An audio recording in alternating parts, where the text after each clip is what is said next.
Five News. Five News. High Five. Hai sahabat Kompas.com, High Five kembali lagi dengan berita dan informasi terpopuler hari ini. Dan inilah 5 berita terpopuler edisi 4 Maret 2022.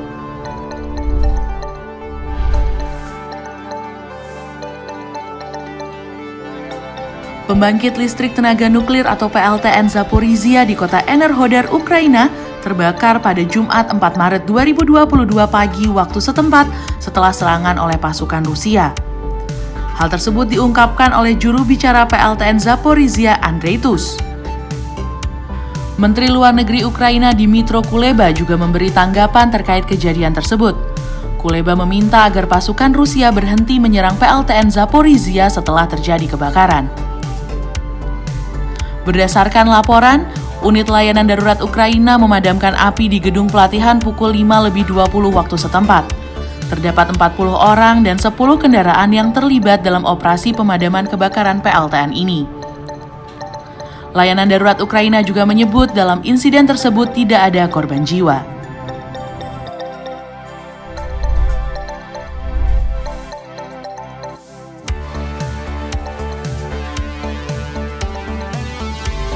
Kilang PT Pertamina area RU5 Pertamina Balikpapan, Kalimantan Timur terbakar Jumat 4 Maret 2022. Percikan api diduga muncul sekitar pukul 10:42 WITA. Area Manager Communication Relation dan CSR PT Pertamina RU5 Balikpapan Eli Chandra Pranginangin mengatakan, titik yang terbakar berada di dalam perimeter kilang. Sementara itu, Direktur Utama PT Kilang Pertamina Internasional Joko Priyono menjelaskan, kebakaran disebabkan flash di inlet pipa Finvan Cooler Hydrocracker B di RU5. Joko menyebut saat ini api sudah berhasil dipadamkan.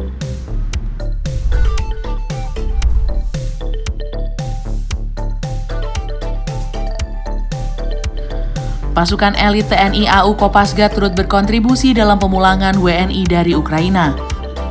Sebanyak 9 personil Sat Bravo 90 TNI AU bertugas sebagai tim pengamanan. 1 dokter TNI AU dari Skadron Udara 17 Lanut Halim Perdana Kusuma juga terlibat dalam pemulangan WNI. Proses pemulangan dengan bantuan TNI AU merupakan inisiasi Kementerian Luar Negeri. Sebanyak 80 WNI dan 3 WNA berhasil dievakuasi dari Bandara Bucharest, Rumania. Sebelumnya, mereka telah dievakuasi lewat darat oleh Kemenlu dari Ukraina ke Rumania. Kemudian, WNI menggunakan pesawat Garuda Indonesia diterbangkan menuju Jakarta.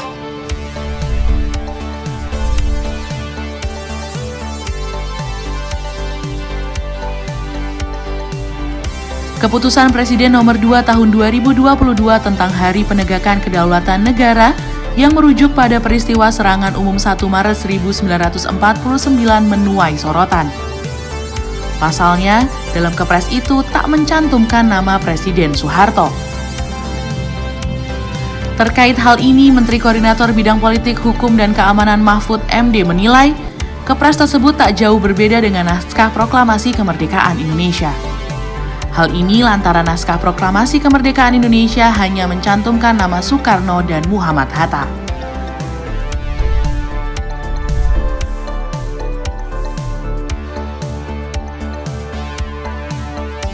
Sebanyak 8 orang tewas akibat aksi KST yang menembaki pekerja jaringan telekomunikasi di distrik Buga, Kabupaten Puncak, Papua pada Rabu 2 Maret 2022. Melalui rekaman CCTV, ada salah satu pekerja yang selamat. Pekerja ini berinisial NS, dalam rekaman terlihat NS melambaikan tangan meminta pertolongan. Kepala Penerangan Kodam 17 Cendrawasih Kolonel Infanteri Aksa Erlangga menjelaskan, peristiwa itu terjadi ketika para pekerja tengah memperbaiki tower BTS 3 sebuah perusahaan telekomunikasi. Aksa menjelaskan, Polda Papua dan Kodam 17 Cendrawasih akan membantu upaya evakuasi terhadap korban yang selamat dan meninggal dunia.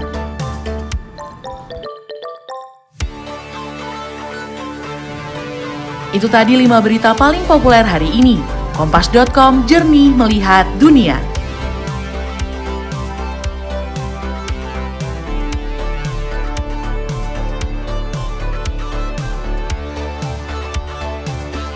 5 News, High Views,